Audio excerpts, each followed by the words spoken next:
आज के इस वीडियो में हम देखने वाले हैं कि फूड एंड बेवरेज जो आप परचेस करते हैं, सपोज़ कीजिए आप अपने बिज़नेस में यूज़ करने के लिए अपने स्टाफ के पर्पस से परचेस करते हैं, तो उसका हम आईटीसी क्लेम नहीं कर सकते हैं। सारे प्रोसीजर को मैं यहाँ पे शो करूँगी। तो गेटवे ऑफ टेली से हम बी प्रेस करेंगे। राइट हैंड साइड से आप परचेस वाला वाउचर सेलेक्ट कर लीजिए।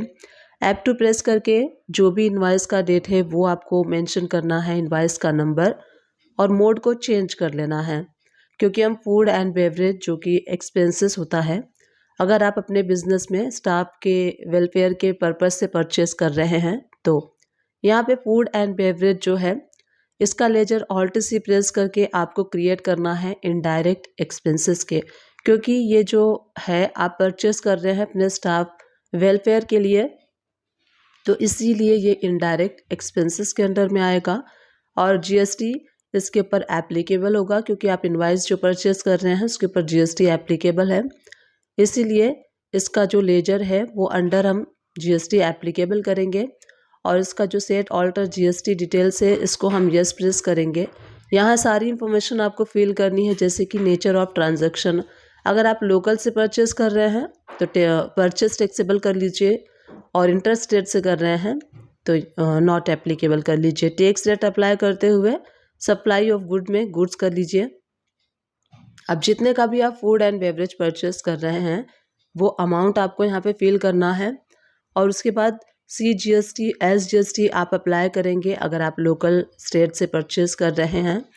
और उसके बाद हम यहाँ पे जो हमारा परचेस है वो कंप्लीट हो चुका है, तो इस तरीके से आप इसकी एंट्री कर सकते हैं। अब चलिए रिपोर्ट्स को एनालाइज करते हैं। तो गो टू में क्लिक करेंगे और यहीं से बैलेंस शीट को आपको ओपन कर लेना है। करेंट लायबिलिटीज़ के अंदर में आप देखेंगे ड्यूटीज़ एंड टैक्सेस में, तो आपको ये जो टैक्स वाला अमाउंट है वो आपको यहाँ पे शो होगा। जैसे कि हम जो फूड एंड बेवरेज परचेस करते हैं वो ब्लॉक आईटीसी के अंडर में आता है, आप उसका आईटीसी क्लेम नहीं कर सकते हैं। सेक्शन 17 सब सेक्शन 5 आप रीड कर सकते हैं, वहाँ पे मेंशन है कि block and food and beverage का जो आईटीसी है वो ब्लॉक होता है, उसको हम क्लेम नहीं कर सकते हैं। तो यहाँ पे मैं आपको शो करती हूँ। GSTR 2 रिपोर्ट्स भी ओपन कर लेते हैं। डेट को हम चेंज कर लेंगे। चेंज करने के बाद मैं यहाँ पे आपको शो करती हूँ जो हमने एंट्री की थी वो B2B में आपको यहाँ पे देखिए शो हो रही है।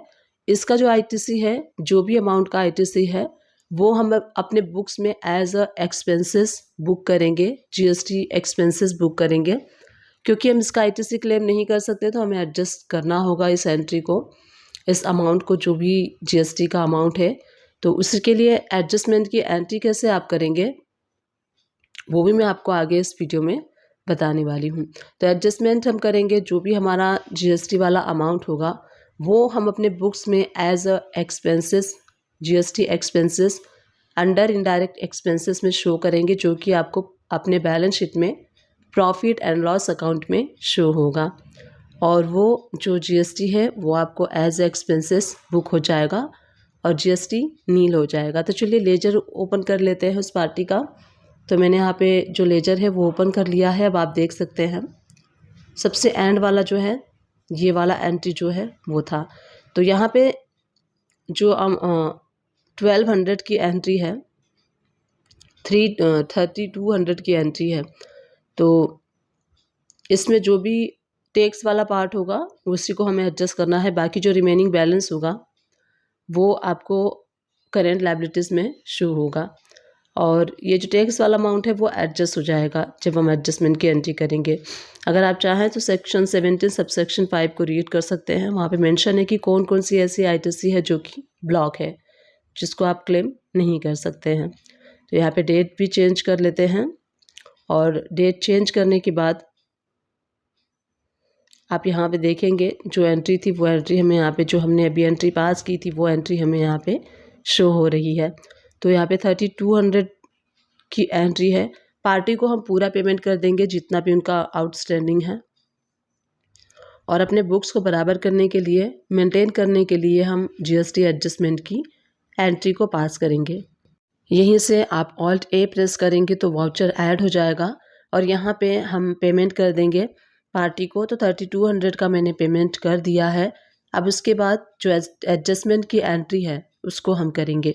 तो यहीं से आपको ऑल्ट ए प्रेस करना है। ऑल्ट ए प्रेस करने के बाद राइट हैंड साइड से आप जर्नल वाउचर को सेलेक्ट कर लीजिए और स्टेट एडजस्टमेंट पे आपको क्लिक करना है। टाइप ऑफ टैक्स में जीएसटी, नेचर ऑफ एडजस्टमेंट तो यहाँ पे हम करेंगे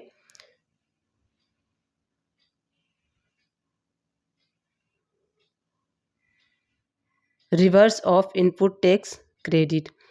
अब यहाँ पे हमें क्या करना है, जीएसटी एडजस्टमेंट करनी है। तो ऑल्ट सी प्रेस करेंगे हम और टैक्स ऑन एक्सपेंसेस या फिर जीएसटी एक्सपेंसेस, इस तरीके से भी आप लेजर क्रिएट कर सकते हैं अंडर इनडायरेक्ट एक्सपेंसेस के, क्योंकि हम एज ए एक्सपेंसेस इसको बुक करने वाले हैं और इस लेजर को आपको सेव कर लेना है। तो जितना भी जो भी जीएसटी ब्लॉक होती है वो हम अपने एक्सपेंसेस में शो करते हैं। तो यहाँ पे हमने इस लेजर को इस तरीके से इनडायरेक्ट एक्सपेंसेस के अंडर में क्रिएट कर लेना है। अब जो भी अमाउंट है आप नोट करके रख लीजिए कहीं भी और उसको मेंशन करना है आपको। और यहाँ पे देखिए जो लोकल था तो इसलिए हम लोकल में यहाँ पे कर लेंगे और इंटरेस्ट रेट था तो आपको यहाँ पे rate and taxable value mention करनी होती है। अगर आप नहीं भी मेंशन करते हैं तो इस स्टेप को आप स्किप कर सकते हैं। तो जो भी अमाउंट है वो हो जाएगा यहाँ पे क्रेडिट और टैक्स ऑन एक्सपेंसेस हो जाएगा डेबिट। तो लोकल था इसलिए हम input C GST and input S GST कर लेंगे और नरेशन में आप मेंशन कर सकते हैं कि ये ब्लॉक आईटीसी थी इसलिए हम एडजस्टमेंट की एंट्री पास कर रहे हैं। तो यहाँ पे एडजस्टमेंट की एंट्री हमने पास कर लिया है। अब अगर आप चाहें तो बैलेंस शीट को एनालाइज कर सकते हैं। टैक्स ऑन एक्सपेंसेस का लेजर आप ओपन करके देखेंगे तो यहाँ देखिए आपको यहाँ पे शो होगा। और बैलेंस शीट ओपन करना चाहते हैं तो बैलेंस शीट ओपन करके ड्यूटीज़ एंड टैक्सेस में इनपुट के टैक्सेस में आप देखिए पहले वो अमाउंट शो हो रही थी, अब वो अमाउंट शो नहीं हो रही है।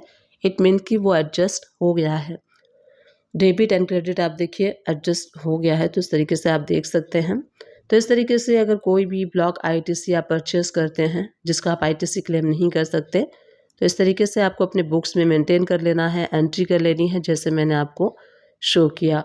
ब्लॉक आईटीसी के लिए सेक्शन 17 सब सेक्शन 5 है जिसको कि आप रीड कर सकते हैं, जिसमें आप डिटेल में देख सकते हैं कि कौन कौन सी ऐसी आईटीसी है जो आप क्लेम नहीं कर सकते। तो डिटेल में आप इसको रीड कर सकते हैं। उम्मीद करती हूँ ये जो वीडियो मैंने आप लोग के साथ शेयर की है ये वीडियो आप सभी लोग के लिए हेल्पफुल रही होगी। अगर हेल्पफुल रही है तो इस वीडियो को आप ज़्यादा से ज़्यादा लोगों तक शेयर कर सकते हैं। आप खुद भी बेनिफिट ले सकते हैं, दूसरों को भी इसका बेनिफिट दे सकते हैं। तो दूसरों के साथ भी इस वीडियो को शेयर कीजिए। नीचे आपको शेयर का बटन शो होगा, उस पर क्लिक करके ईजिली आप शेयर कर सकते हैं। Thank you for watching, keep watching.